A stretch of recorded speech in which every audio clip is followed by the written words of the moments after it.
सिंह राजपूत ने फांसी लगाकर उन्होंने खुदकुशी की है। एक हरे रंग के कपड़े के सहारे बांद्रा पुलिस की एक टीम इस वक्त यहाँ पर पहुंची जानना चाहती थी कि इसका सच क्या है।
नमस्कार, मैं हूं शम्स ताहिर खान। जख्म गहरा हो तो भरने में वक्त लगता है, मगर जख्म भरता है। हालांकि कई बार जिस्म पर जख्म के निशान जरूर छूट जाते हैं। ऐसा ही एक जख्म आज से ठीक 1 साल पहले सुशांत सिंह राजपूत मौत ने दिया। इस जख्म की टीस को तब धीरे धीरे पूरे हिंदुस्तान ने महसूस किया था। सियासत ने भी इसमें मौका देखा और उसी मौके की वजह से एक सियासी माहौल बनाया गया। मगर फिर क्या हुआ? 365 दिन गुजर गए। 365 थ्योरी आई और चली गई। 365 तरीके से सुशांत की मौत को कत्ल, खुदकुशी और खुदकुशी की वजह साबित करने की तमाम कोशिश की गई, लेकिन नतीजा सिफर रहा। कुल मिलाकर ये केस आज फिर वहीं खड़ा है जहां इस वक्त मैं खड़ा हूं।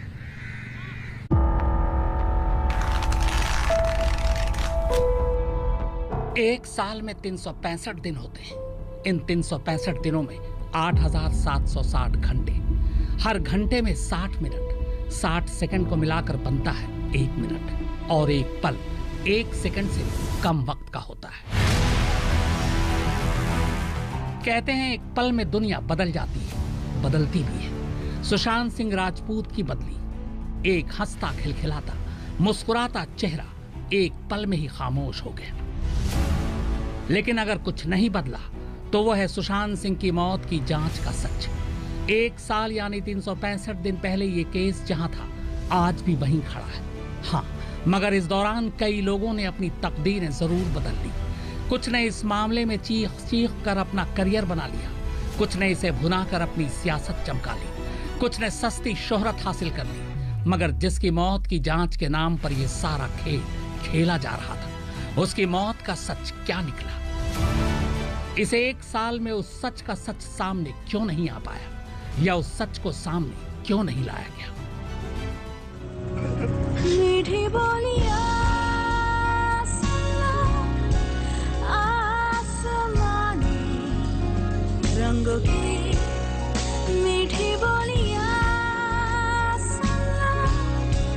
बेजुबानी लम्हों की। हम भारत के लोग, हमारी याददाश्त बहुत छोटी होती है। जैसे ही हमें कोई नई चीज थमा दी जाती है, हम पिछली बातें यूं ही भुला देते हैं। हम भारत के लोगों की इसी कमजोरी का सबसे ज्यादा बेजा इस्तेमाल सियासी लोग उठाते हैं। इस चेहरे को भूले तो नहीं होंगे आप। सुशांत सिंह राजपूत 1 साल पहले तक बॉलीवुड फिल्मों का उभरता हुआ सितारा, रियल लाइफ का महेंद्र सिंह धोनी। सपने छोटे बड़े हो सकते हैं, हम लोग बड़े सपने देखने में हमें मजा आता है। सुशांत सिंह राजपूत का ताल्लुक बिहार से था और इत्तेफाक से जब सुशांत जो सदन में नौटंकी की गई है सत्ता पक्ष विपक्ष के द्वारा, चोर चोर मौसेरा भाई, और इन लोगों को मुंह में शोभा नहीं देता। जो सुशांत के पिता से 15 दिनों तक मिलने ना, 1.5 महीने तक मिलने ना जाए, वह सुशांत के लाश पर राजनीति करे। यह जनता देख चुकी। ये लोग सुशांत को न्याय नहीं दिलाना चाहते। न्याय हम सुप्रीम कोर्ट से लेके रहेंगे। और ये लड़ाई सुशांत की नहीं, इस बिहार नहीं, भारत के हर युवा के विश्वास की लड़ाई है। बिहार विधानसभा में हंगामा हो रहा था। हम लोग चाहते हैं कि न्याय मिले, जस्टिस मिले। पूरा बिहार नहीं, पूरा हिंदुस्तान जानना चाहता है कि मौत का कारण क्या है। मुख्यमंत्री जी को हमने पत्र भी लिखा था कि सुशांत सिंह राजपूत के नाम पर जो राजगीर में फिल्म सिटी बन रहा है उसका नामकरण किया जाए। ठीक। बिहार के वो नेता और वो पुलिस जो मुंबई में बिहारियों पर हमले के मामले में होंठ से लिया करते थे, वो इंसाफ दिलाने वालों की कतार में सबसे आगे आगे चल रहे थे। बिहार के तत्कालीन डीजीपी रहे गुप्तेश्वर पांडे ने तो सुशांत सिंह केस में ही अपना राजनीतिक रिहर्सल भी कर लिया था। ये लड़ाई सिर्फ सुशांत को न्याय देने की है। बिहार के माननीय मुख्यमंत्री जी का और कोई इंटरेस्ट नहीं है, मेरा कोई व्यक्तिगत झगड़ा नहीं है। मैं ये सिर्फ कह रहा हूं बिहार के लोगों का या बिहार के मुख्यमंत्री का या पूरे देश के लोगों का और लोकतंत्र के चौथे स्तंभ मीडिया का भी एक ही बस उद्देश्य है कि सुशांत के केस में जस्टिस होना चाहिए। और जिस तरह की स्थितियां परिस्थितियां क्रिएट हुई हैं उसको बार बार दोहराना नहीं चाहता। उससे पूरे देश को लग रहा है कि मामले में कुछ रहस्य है, पर्दे के पीछे कोई खेल है। फिर एक दिन बिहार चुनाव के नतीजे आ गए। सब कुछ पहले जैसा सामान्य हो गया। हर तरफ शांति ही शांति, पिन ड्रॉप साइलेंस। अब सुशांत को भुलाया जा चुका था। मगर हम सियासी लोग नहीं हैं, हम पत्रकार हैं। हमारा फर्ज है आपको ये बताना कि आखिर सुशांत सिंह राजपूत की मौत का सच क्या है। क्योंकि ये जो सीबीआई जांच कर रही है, यह आपकी गाढ़ी कमाई के टैक्स के पैसों से जांच कर रही है। सीबीआई ने अब तक क्या किया, केस का स्टेटस क्या है, ये केस कहां खड़ा है, 2 राज्यों और 4 केंद्रीय एजेंसियों ने 1 साल में क्या कुछ पाया, ये पूछना और जानना हमारा हक है। हम सियासी लोग नहीं हैं जो मौके के साथ भूल जाएं। हम इसे भूलेंगे भी नहीं और इसीलिए शुरुआत करेंगे उस जगह से जहां से ये पूरा मामला शुरू हुआ। लेकिन उससे पहले आइए जान लेते हैं कि आखिर सीबीआई की जांच अब तक कहां पहुंची है या फिर कहां अटकी। राज्यसभा सांसद सुब्रमण्यम स्वामी को लिखी सीबीआई की इस चिट्ठी को देखिए। 30 दिसंबर 2020 को सीबीआई की तरफ से लिखी गई ये चिट्ठी सुशांत केस की जांच के स्टेटस पर दिया गया शायद आखिरी बयान है। दरअसल सुब्रमण्यम स्वामी ने सीबीआई से सुशांत केस की जांच रिपोर्ट की जानकारी मांगी थी, एक सांसद की हैसियत से। उसी के जवाब में सीबीआई ने यह खत लिखा था। नई दिल्ली में सीबीआई की सुपरिटेंडेंट ऑफ पुलिस नुपुर प्रसाद ने स्वामी को यह जवाब लिखा है। नुपुर प्रसाद उन 4 अफसरों में से एक थी जिन्होंने सुशांत केस की जांच की। इस चिट्ठी की शुरुआत ही दूसरे पॉइंटर से होती है। यह गलती नुपुर प्रसाद ने अनजाने में की या वो इशारों में बताना चाहती है कि सीबीआई अभी इस मामले में किसी नतीजे पर नहीं पहुंची है, इसीलिए पहला पॉइंटर इस चिट्ठी से लापता है। बहरहाल सीबीआई की इस चिट्ठी में लिखा है 25 जुलाई 2020 को पटना के राजीव नगर पुलिस स्टेशन में सुशांत के पिता के सिंह ने एक एफआईआर दर्ज कराई जिसमें उन्होंने कहा कि उनका बेटा मरा नहीं बल्कि उसे मारा गया है। 5 अगस्त 2020 को इस मामले की जांच सीबीआई को सौंपी गई और 6 अगस्त 2020 को सीबीआई ने नई दिल्ली में रिया, उसके परिवार के कुछ सदस्य और कुछ अन्य लोगों के खिलाफ मामला दर्ज किया। 19 अगस्त 2020 को रिया चक्रवर्ती की अपील पर सुप्रीम कोर्ट ने इस मामले की जांच पटना पुलिस से लेकर सीबीआई को सौंप दी। सुशांत की मौत को अप्राकृतिक बताने वाली दलीलों और उससे जुड़े तथ्यों को पटना पुलिस ने सीबीआई को सौंप दिया। मामले की जांच कर रही सीबीआई टीम ने इस मामले से जुड़ी जगहों अलीगढ़, फरीदाबाद, हैदराबाद, मुंबई, मानेसर और पटना का दौरा किया। सीबीआई की टीम के साथ साथ फॉरेंसिक टीम ने भी इस मामले से जुड़ी लोकेशन का मुआयना और जांच की। फॉरेंसिक मेडिसिन एक्सपर्ट्स की टीम ने कूपर हॉस्पिटल के मॉर्चरी का दौरा किया और पोस्टमार्टम रिपोर्ट तैयार करने वाले डॉक्टरों से पूछताछ की। इस मामले से जुड़े आरोपियों और दूसरे तमाम लोगों से सीबीआई की टीम ने लंबी पूछताछ की। इस मामले से जुड़े सभी लोगों के मोबाइल की जांच की गई और उनके डिजिटल डिवाइस का डेटा निकाला गया। उनकी मोबाइल लोकेशन की भी जांच की गई। सीबीआई इस मामले की बहुत विस्तृत, प्रोफेशनल और साइंटिफिक तरीके से जांच कर रही है। जांच के दौरान हर पहलू को बहुत बारीकी से जांचा जा रहा है। नुपुर प्रसाद एसपी सीबीआई। 10 पॉइंटर की इस चिट्ठी में सीबीआई क्या क्या कर रही है या अब तक क्या क्या किया है, बस इसी का जिक्र है। वो किस नतीजे पर पहुंची, इसका जिक्र नहीं किया गया है। इस चिट्ठी को आए भी करीब 6 महीने हो गए, मगर अब भी देश को सीबीआई की आखिरी रिपोर्ट का बस इंतजार ही है। कायदे से जिसे एक आम केस होना चाहिए, उसे अपने अपने फायदे के लिए खास बनाकर ऐसा उलझा दिया गया कि अब तक जांच के नाम पर कुछ निकल कर ही सामने नहीं आया। आम केस हम इसलिए कह रहे हैं क्योंकि यह राष्ट्रीय सुरक्षा से जुड़ा कोई मसला नहीं है। जाहिरी तौर पर इस मामले में कोई खास पेचोखम भी नहीं है। शुरुआती जांच में इसे खुदकुशी माना गया, फिर बात खुदकुशी के लिए मजबूर करने की हुई। जैसे उसका लास्ट में फिल्म आया था छोरे, तो बड़ा ही हम समझते हैं कि प्रेरणादायक फिल्म था, जो आज के बच्चों में एक डिप्रेशन का होता है, कहीं न कहीं इसमें भी दिमाग में कुछ न कुछ ऐसा चल रहा होगा। और उसके बावजूद इस तरह की घटना घटी है जो अभी तक क्लियर नहीं हो पाया, तो थोड़ा सा ये अजीबोगरीब जरूर लगता है कि इतना अच्छा सोचने वाला, इतना अच्छा मैसेज देने वाला फिल्म बना करके उसमें काम करके और उसके बाद ऐसी घटना घटी हुई है और कुछ हम समझते हैं कि क्लियर भी नहीं हो पाया है। इसके बाद इल्जाम कत्ल तक जा पहुंचा, यानी बीतते वक्त के साथ इसे लगातार बड़ा बनाया गया, क्योंकि सबकी अपनी अपनी मजबूरियां थी और इस मजबूरी को और ज्यादा मजबूर बना दिया सीबीआई ने, जो अगस्त से अब तक जांच रिपोर्ट पर कुंडली मारे बैठी है। इस उम्मीद पर अभी भी टिके हुए कि उन्हें न्याय मिलेगा, उनके दोषियों के कड़ी से कड़ी सजा मिलेगी, जो आज उनके साथ रह के इतना गलत किया उनके साथ। और आप देख रहे हैं जहाँ तक कि उनको अभी कुछ दिन पहले कि कोई गिरफ्तारी हुई है किन्हीं की, और हमें लगता है सरकार अगर चाहेगी, अच्छे से काम करेगी, तो उनके सारे दोषियों को जल्द से जल्द पकड़ा जाएगा। तो सवाल यह है कि देश की सबसे बड़ी जांच एजेंसी इस मामले को इतना लटका क्यों रही है? आखिर सुशांत मामले की फाइल पर कुंडली मार कर बैठे रहने के पीछे सीबीआई की मंशा क्या है और कब तक टैक्स पेयर के पैसों पर इस जांच को खींचा जाएगा? साल भर हो चुके हैं, सच अभी तक सामने क्यों नहीं आ पा रहा? सुशांत की मौत से अब राजनीति में किसको क्या फायदा होने वाला है?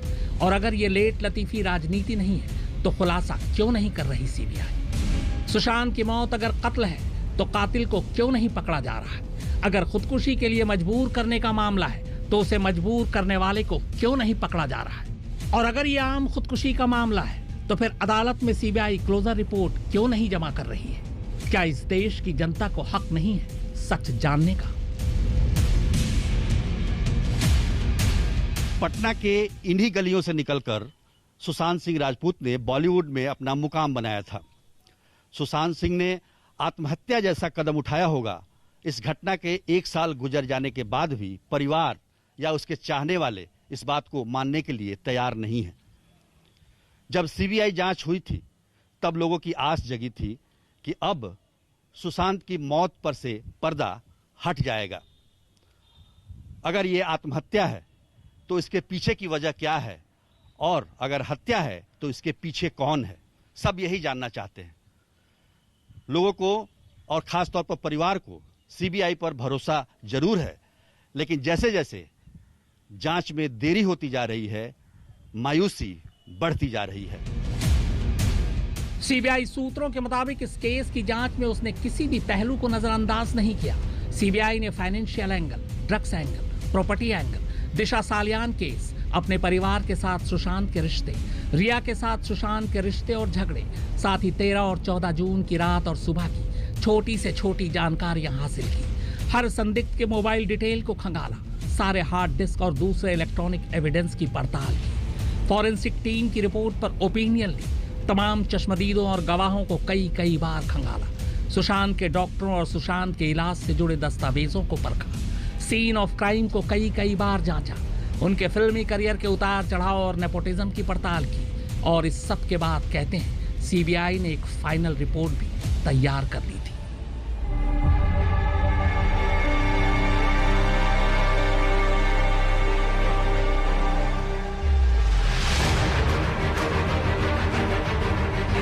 मगर सूत्रों के मुताबिक सीबीआई की जांच टीम की इस फाइनल रिपोर्ट को मंजूरी देने से आला अफसरों ने इनकार कर दिया।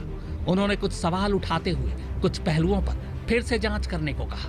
इसके बाद सीबीआई की टीम दोबारा मुंबई गई, फिर से कई पहलुओं पर जांच की। इसके बाद जांच टीम ने फिर से अपनी फाइनल रिपोर्ट तैयार की, मगर इस रिपोर्ट को भी आला अफसरों ने अभी मंजूरी नहीं दी। सीबीआई सूत्रों की माने तो हर पहलू से केस की जांच करने के बाद सीबीआई के पास इस केस के खात्मे को लेकर अब सिर्फ 2 ही विकल्प बचे, एक चार्जशीट और दूसरा क्लोजर रिपोर्ट।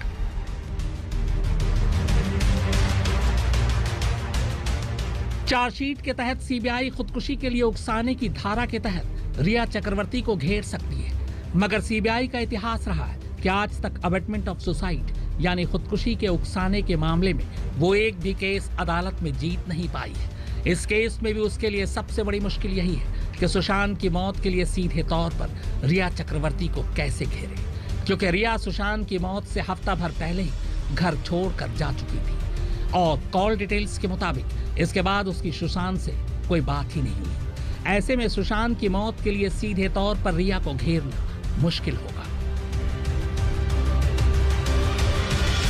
रिया के जमानत पर छूटने के बाद वो और उनका परिवार खामोश है और गुमनामी की जिंदगी बसर कर रहा है। ड्रग्स केस में रिया और उनका भाई शौविक कई दिनों तक जेल में थे। सीबीआई और ईडी ने रिया के मां बाप से कई बार पूछताछ भी की, लेकिन सुशांत मौत मामले में अभी तक रिया या उनके परिवार का नाम सीबीआई ने जाहिर नहीं किया है। अब अगर इस मुश्किल की वजह से सीबीआई चार्जशीट के लिए नहीं जाती है तो दूसरा और आखिरी विकल्प सिर्फ और सिर्फ क्लोजर रिपोर्ट है, यानी सीबीआई को अदालत में क्लोजर रिपोर्ट दाखिल कर इस केस को बंद करने के लिए अदालत से अपील करनी होगी। क्लोजर रिपोर्ट का मतलब आम शब्दों में ये होगा कि सुशांत की मौत के पीछे कोई साजिश नहीं बल्कि ये खुदकुशी है, मगर सूत्रों के मुताबिक सीबीआई के आला अफसरों ने अभी तक ये तय नहीं किया है कि वो जांच टीम की फाइनल रिपोर्ट को किस तरफ ले जाएंगे। यानी सीबीआई के आला अफसरों ने अभी तक चार्जशीट या क्लोजर रिपोर्ट पर अपनी सहमति नहीं दी है। हमको पूरी उम्मीद है कि सीबीआई जल्द से जल्द इस पूरे कहानी को पर्दाफाश करेगा, इसके रहस्य को पूरा सामने निकालेगा और पूरा देश जान पाएगा कि सुशांत सिंह की मौत किस वजह से हुई और कौन उसके जिम्मेदार है। सीबीआई सूत्रों से जब हमने सुशांत केस के आज और अभी के स्टेटस के बारे में जानना चाहा तो जवाब एकदम सीधा मिला। जहां इतना इंतजार किया वहां थोड़ा और कर लीजिए, अभी तो सीबीआई को उनका नया डायरेक्टर मिला है।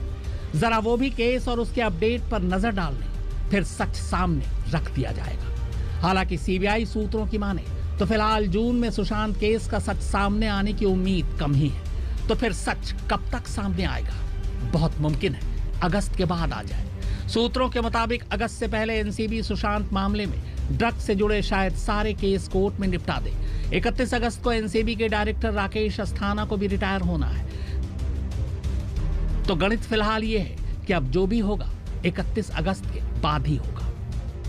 ये मुंबई का वही डीआरडीओ गेस्ट हाउस है जिसे सीबीआई ने अपना कैंप बना रखा था। इसी डीआरडीओ गेस्ट हाउस में सीबीआई ने सुशांत केस से जुड़े तमाम संदिग्धों और चश्मदीदों से पूछताछ की, कई दिनों तक पूछताछ की। लेकिन फिलहाल का सच ये है कि सीबीआई की जांच पिछले कई महीनों से थमी हुई और अब देखना यह है कि सीबीआई क्या इस मामले में चार्जशीट दाखिल करेगी या फिर क्लोजर रिपोर्ट। सबकी निगाहें बस इसी पर है। पहले की सियासत और अब की सियासत में अब काफी फर्क आ गया है। पहले सियासत में गड़े मुर्दे उखाड़े जाते थे, लेकिन अब मुर्दे गाड़े ही नहीं जाते ताकि वक्त पर उनका इस्तेमाल करने में देर ना हो। मामला जितना लंबा खिंचता जा रहा है, लोगों का शक उतना ही गहराता जा रहा है। मौत को लेकर तरह तरह की बातें हो रही हैं, जिस पर अभी तक कोई लगाम नहीं लगाया जा सका है। फिलहाल हमारी खास पेशकश जारी है, एक छोटा सा ब्रेक, अभी हाजिर होते हैं।